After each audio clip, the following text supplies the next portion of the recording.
Good evening. This is All India Radio. I am Gaura Dhawan Lal and with me is Nishit Kumar with the evening news.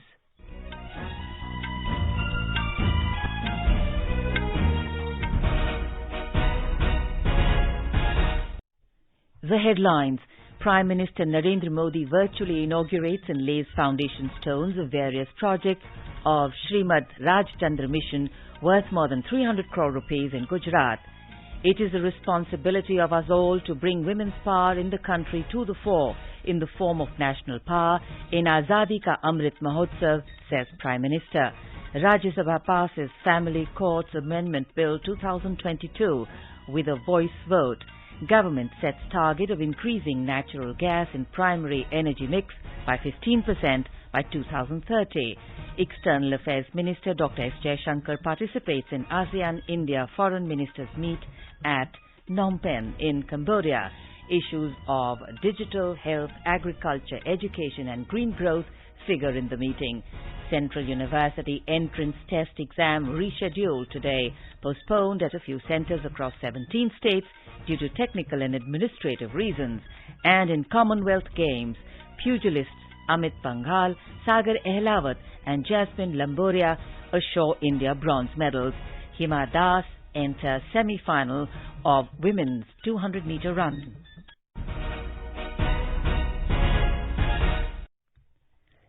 Prime Minister Narendra Modi virtually inaugurated and laid the foundation stones of various projects of the Shrimad Rajchandra Mission worth more than 300 crore rupees at Dharampur in Gujarat today. Addressing the gathering, the Prime Minister said the initiatives by the Shrimad Rajchandra Mission in the field of rural healthcare have strengthened the vision of a healthy India. He said the modern healthcare facilities started by the mission will benefit the rural poor and the tribal people of South Gujarat. मुझे हमेशा बहुत खुशी होती है कि पूज्य गुरुदेव के नेतृत्व में श्रीमद राजचंद्र मिशन गुजरात में ग्रामीण आरोग्य के क्षेत्र में प्रशंसनीय कार्य कर रहा है। गरीब की सेवा की ये प्रतिबद्धता इस नए अस्पताल से और मजबूत होगी। ये अस्पताल और रिसर्च सेंटर ग्रामीण क्षेत्र में आधुनिक सुविधाएं देने जा रहा है, उत्तम इलाज को सभी के लिए सुलभ कर रहा है। ये आजादी के अमृत काल में स्वस्थ भारत के लिए देश के विजन को ताकत देने वाला है। On the occasion, he also recalled the spiritual association of Mahatma Gandhi with Rajchandra Ji. Mr. Modi also appealed to the citizens to take the COVID-19 booster dose being given free across the country as a part of Azadi Ka Amrit Mahotsav. While laying the foundation stones of the Shrimad Rajchandra Centre of Excellence for Women, the Prime Minister said Shrimad Rajchandra Ji was very insistent on the empowerment of daughters through education and skills. Shrimad spoke earnestly about women empowerment at a very young age, he added. Mr. Modi emphasized that it is the responsibility of us all to bring women's power in the country to the forefront in the form of national power in the Azadi Ka Amrit Mahotsav. ये जो नया centre और excellence for women बन रहा है, ये आदिवासी बहनों बेटियों के कौशल को निखारने, उनके जीवन को अधिक समृद्ध बनाने की तरफ एक और बड़ा कदम है। श्रीमद राजचंद्र जी तो शिक्षा और कौशल से बेटियों के सशक्तिकरण के बहुत आग्रही थे। उन्होंने बहुत कम आयु में ही महिला सशक्तिकरण पर गंभीरता से अपनी बातें रखी। The Prime Minister remarked that the central government is trying to remove every obstacle that is being faced by our sisters and daughters, which prevents them from progressing. The centre will employ over 700 tribal women and provide livelihood to thousands. The Prime Minister today also inaugurated the 250-bed Shrimad Rajchandra Multi-Speciality Hospital at Dharampur in Valsad district today. He also laid the foundation stone of the 150-bed Shrimad Rajchandra Animal Hospital. Gujarat Chief Minister Bhupendra Patel and BJP State President C.R. Patil were also present on the occasion. The Rajya Sabha was today adjourned for the day following an opposition protest over the alleged misuse of probe agencies. When the House met in the post-lunch session at 2 p.m., members from the Congress, DMK, TMC, Left and others continued their protest. Deputy Chairman Harivansh repeatedly urged for order in the House, but the agitating members did not pay heed. Amid the ruckus, the House passed the Family Courts Amendment Bill 2022 with a voice vote. As the uproar continued, the House was adjourned for the day. Earlier, when the House met after the first adjournment at 12 noon, members from the Congress, TMC, Shiv Sena and others trooped into the well, raising slogans against the government. Members from the DMK, Left and others were also on their feet. Leader of Opposition Mallikarjun Kharge said he had been summoned by the Enforcement Directorate today, despite the Parliament session being underway. Responding to this, Leader of the House, Piyush Goyal, rejected the allegation of the government's involvement in the probe agency's action. He said the government does not interfere in the functioning of law enforcement agencies.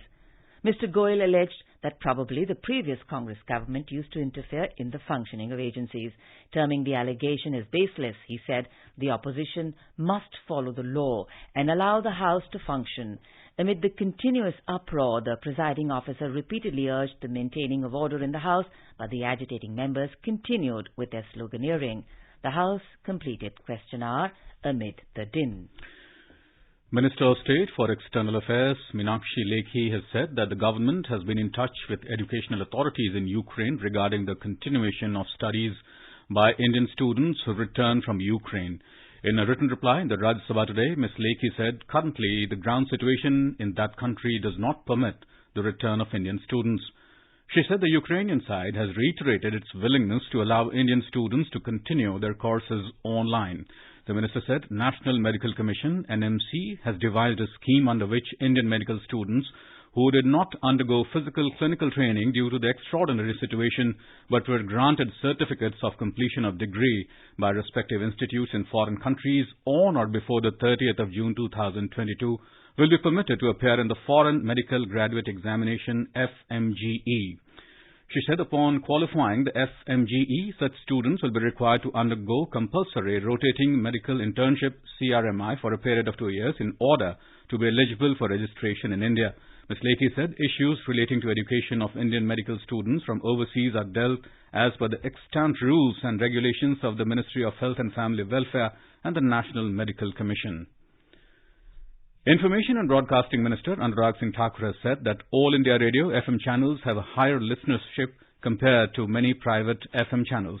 In a written reply in the Rajya Sabha today, Mr. Thakur said AIR constantly revisits its content, keeping in view the geography, ethnicity, language, culture, traditions, local flavors and needs of listeners of the coverage area. He said content reforms are a continuous process at various levels. Information and Broadcasting Minister Anurag Singh Thakur has said that his ministry has issued an advisory to the print, electronic and digital media to refrain from publishing advertisements of online betting platforms.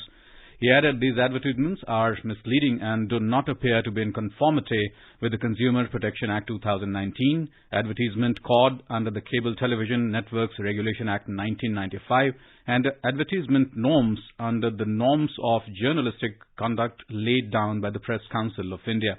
In a written reply in the Rajya Sabha today, Mr. Thakur said there is an institutional mechanism for handling grievances or complaints relating to the violation of codes and norms in respect of advertisements on various media platforms. Minister of State for External Affairs, V. Muralidharan, has said that under its Neighbourhood First policy, India is committed to developing friendly and mutually beneficial relations with its neighbours. He said, in line with this policy, the Government of India continues to assist Sri Lanka in its economic development and also support it in overcoming its economic challenges. In a written reply in the Rajya Sabha today, Mr. Muralidharan said in January this year, India extended a $400 million currency swap to Sri Lanka under the SAARC framework and deferred successive Asian Clearing Union ACU settlements till the 6th of July 2022. He said a line of credit of $500 million was extended to Sri Lanka for importing fuel from India. The minister said, in addition, India has extended a credit facility of $1 billion for the procurement of food, medicines and other essential items from India. In all, 14 crore 81 lakh women workers have been registered on the eShram portal till the 27th of last month. Out of this, women domestic workers are 3 crore 24 lakh. This was stated by Labour and Employment Minister Bhupender Yadav in a written reply in the Rajya Sabha today. The Lok Sabha has been adjourned for the day. After the House met during the post-lunch session at 2 p.m., Congress and DMK members trooped into the well of the House. They started sloganeering about the alleged misuse of central agencies. After laying of papers, the chair immediately adjourned the House. The government has set a target of increasing natural gas in the primary energy mix by 15% by 2030. Replying to a question in the Lok Sabha, Minister of State for Petroleum and Natural Gas, Rameshwar Teli, said at present the use of natural gas is only 6.3%. To increase the usage of natural gas, Mr. Teli said, initiatives like the expansion of the national gas grid to 33,500 kilometers, expansion of the city gas distribution network, the setting up of liquefied natural gas terminals and allocation of domestic gas to CNG for transport and PNG for domestic purposes are taken. He said by the end of May this year, a total of 4,531 CNG stations have been established by authorized entities. You are listening to the evening news on All India Radio. A reminder of the headlines before we move on. Prime Minister Narendra Modi virtually inaugurates and lays foundation stones of various projects of Shrimad Rajchandra Mission worth more than 300 crore rupees in Gujarat. It is the responsibility of all of us to bring women's power in the country to the forefront in form of national power in Azadi Ka Amrit Mahotsav, says the Prime Minister. Rajya Sabha passes Family Courts Amendment Bill 2022 with a voice vote. Government sets target of increasing natural gas in primary energy mix by 15% by 2030. External Affairs Minister Dr. S. Jaishankar participates in ASEAN-India Foreign Ministers meeting in Phnom Penh in Cambodia. Issues of digital, health, agriculture, education and green growth figure in the meeting. Central University entrance test exam rescheduled today, postponed at a few centres across 17 states due to technical and administrative reasons. And in Commonwealth Games, pugilists Amit Pangal, Sagar Ahlawat and Jasmine Lamboria assures India bronze medals. Hima Das enters semi-final of women's 2,000 metre run. For quick news updates around the clock, follow us on our Twitter handle at AIR News Alerts. अपने business को बढ़ाने के लिए लीजिए आकाशवाणी का सहयोग और दीजिए उसे बुलंदियों के पंख। आपका बिजनेस लोकल है या राष्ट्रीय, आकाशवाणी देती है उपभोक्ताओं तक पहुंचने का हर विकल्प। और अब तो आप घर, दफ्तर या दुकान पर बैठे बैठे कर सकते हैं आकाशवाणी के किसी भी केंद्र के लिए विज्ञापनों की बुकिंग। आकाशवाणी के विभिन्न चैनलों पर विज्ञापन देना सुलभ और सस्ता। बुकिंग है तो संपर्क करें 8700014242 पर। 8700014242। आकाशवाणी आपके लिए लेकर आया है कार्यक्रम एक कदम और बुजुर्गों के लिए।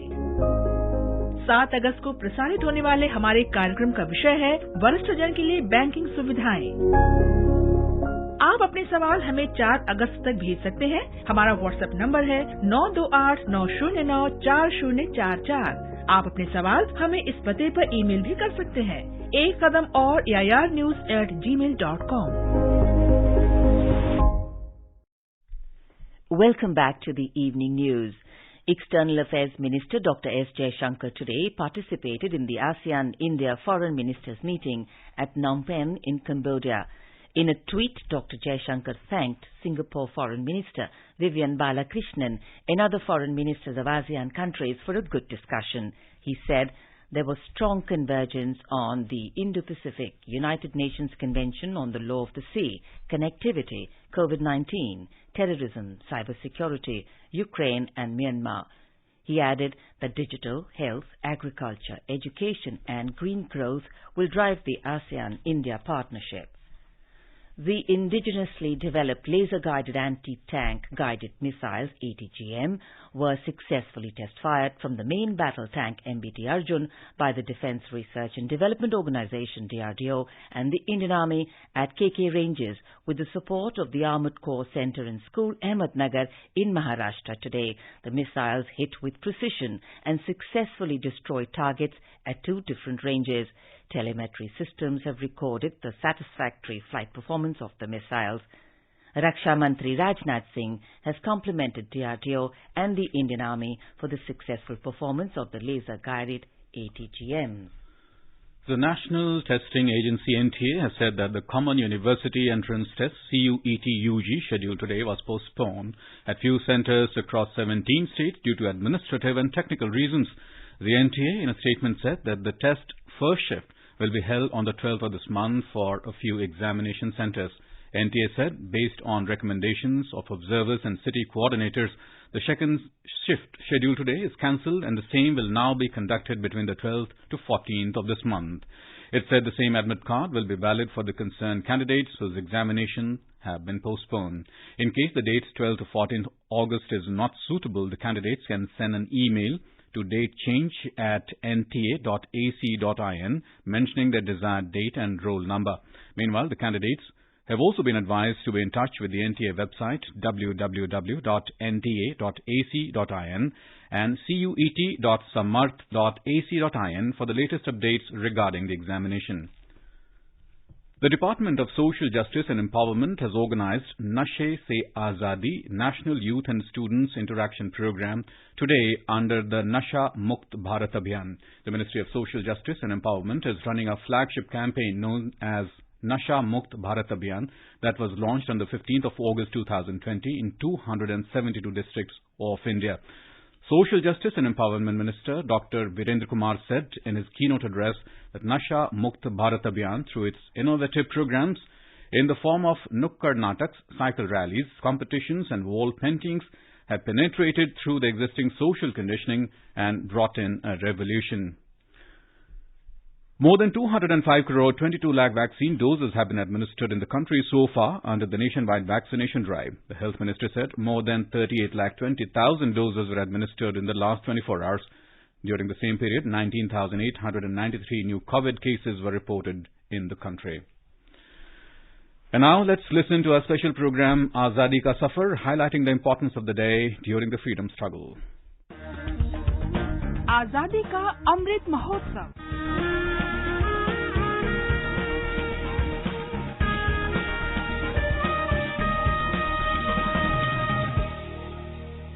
Azadi Ka Safar with AIR News. Birth of a Nation. India's glorious freedom struggle is one of the greatest struggles the modern world has ever witnessed. AIR News brings you a glimpse of the struggle every day.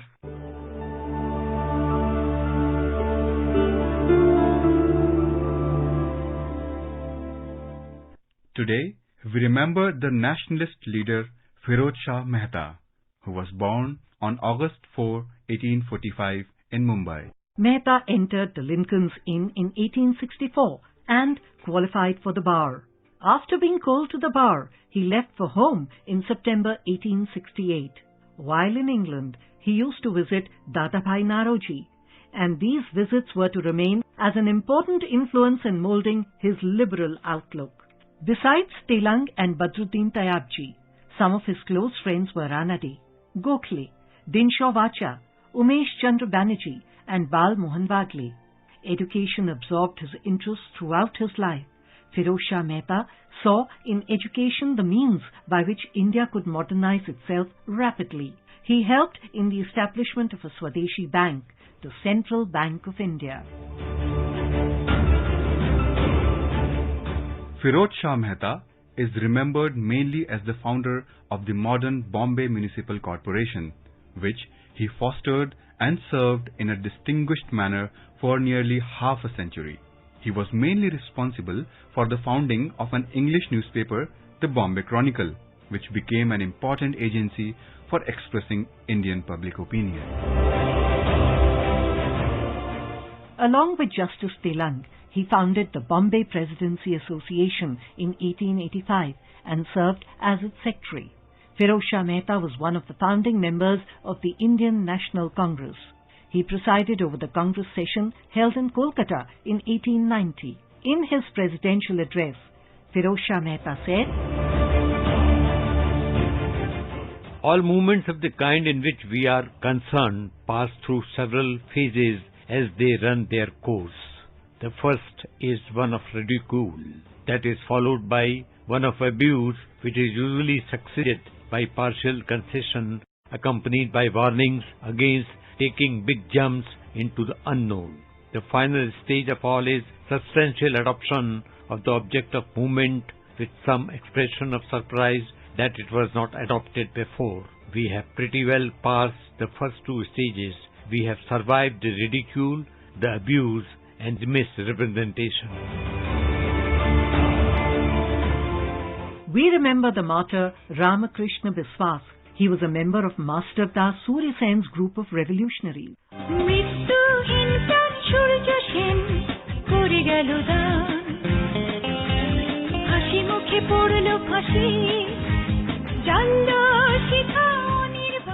He was instructed by Master Da to assassinate the British Inspector General Craig.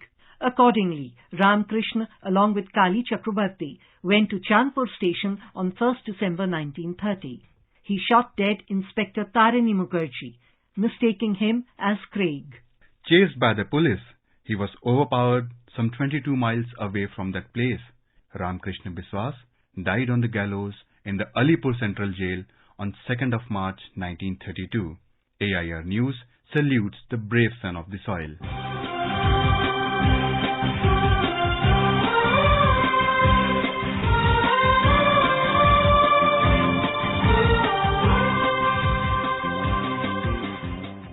August is also the death anniversary of Lal Singh. He was born in 1890 in Punjab.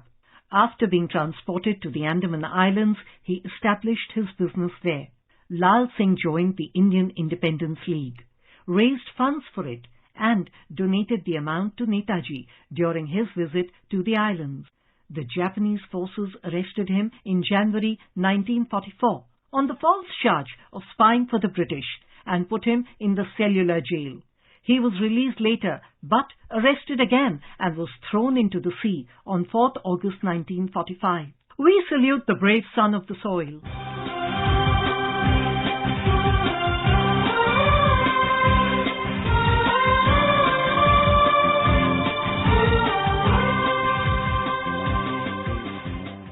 Of August is the death anniversary of martyr Ranga Khan. He belonged to the 12th Irregular Cavalry of the English East India Company. He left the company's army and took part in the First War of Independence in 1857. He was arrested for mutiny and plunder in Muzaffarpur. Ranga Khan was tried and hanged on 4th of August 1857. AIR News salutes the brave martyr.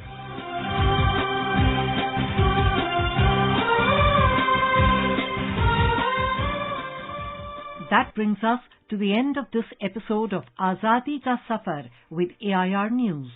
See you in the next episode tomorrow.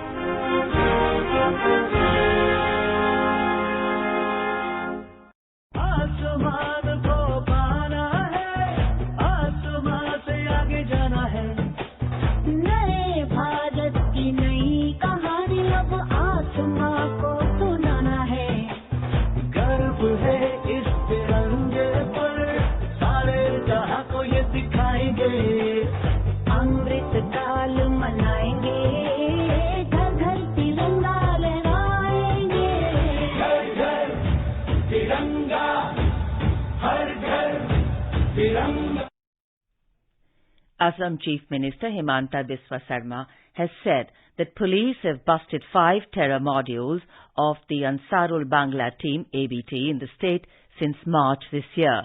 Talking to news persons in Guwahati, the Chief Minister said several persons have been arrested so far, while some of the jihadis are still at large, including 5 Bangladeshi citizens. In Rajasthan, cattle from 16 districts have been found infected with lumpy skin disease. More than 5,800 cattle have died so far in the state due to this disease. More from our correspondent.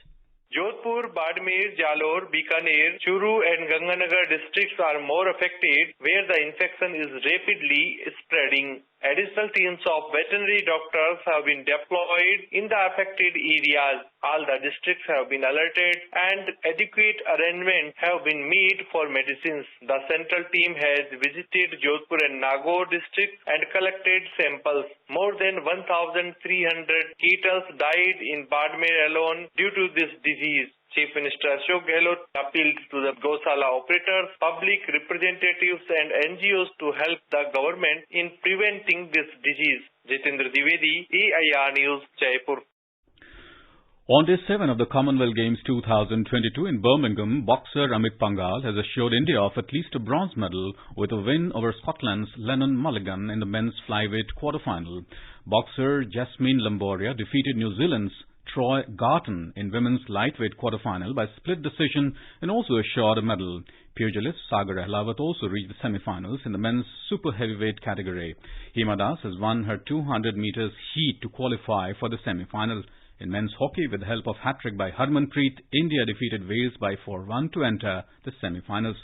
Shuttler PV Sindhu has begun her women's singles campaign with a 21-4, 21-11 win against Nabaha Abdul Razak from Maldives in round 32.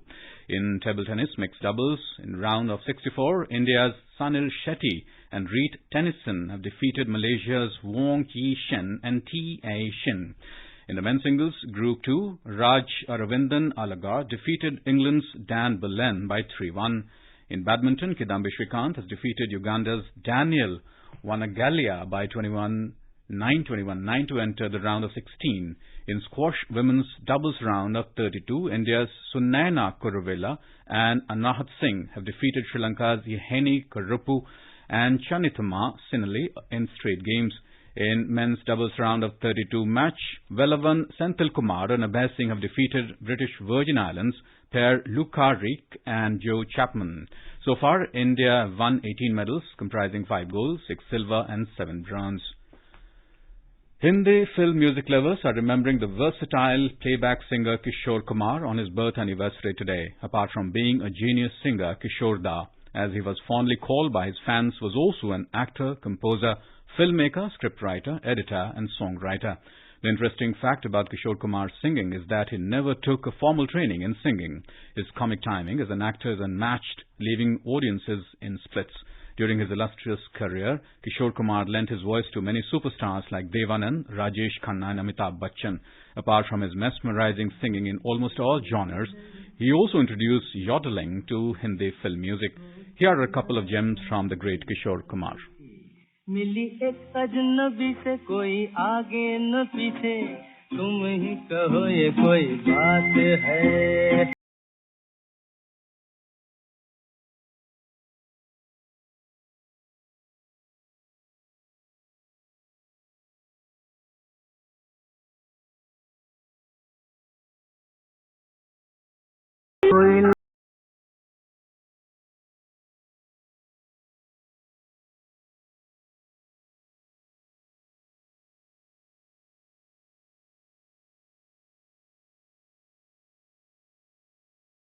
वाली खिड़की में एक चांद का टुकड़ा रहता है. And now let's take a look at the weather forecast for tomorrow. National capital Delhi is expected to have a generally cloudy sky with moderate rain. Mumbai is likely to have a generally cloudy sky with moderate rain too. Kolkata is expected to have a generally cloudy sky with light rain. Chennai will witness thunderstorm with rain. Srinagar will have a partly cloudy sky. Jammu and Muzaffarabad will have a partly cloudy sky with 1 or 2 spells of rain or thunder showers. Leh and Gilgit will have a mainly clear sky. In the south, Hyderabad, Bengaluru and Thiruvananthapuram will have a generally cloudy sky with a few spells of rain or thunder showers. All capital cities in the northeast, Guwahati, Imphal, Aizawl, Shillong, Gangtok, Kohima and Itanagar will have a generally cloudy sky. And now, before we close, the headlines once again. Prime Minister Narendra Modi virtually inaugurates and lays foundation stones of various projects of Srimad Rajchandra Mission worth more than 300 crore rupees in Gujarat. It is the responsibility of us all to bring women's power in the country to the forefront in the form of national power in Azadi Ka Amrit Mahotsav, says Prime Minister. Rajya Sabha passes Family Courts Amendment Bill 2022 with a voice vote. Government sets target of increasing natural gas and primary energy mix by 15% by 2030. External Affairs Minister Dr. S. Jaishankar participates in ASEAN-India Foreign Ministers meeting at Phnom Penh in Cambodia. Central University entrance test exam rescheduled today. And in Commonwealth Games, pugilist Amit Panghal, Sagar Elawat and Jasmine Lamboria assured India bronze medals. Hima Das enters semi-final of women's 200-meter run. And with that, we end the evening news. Good night.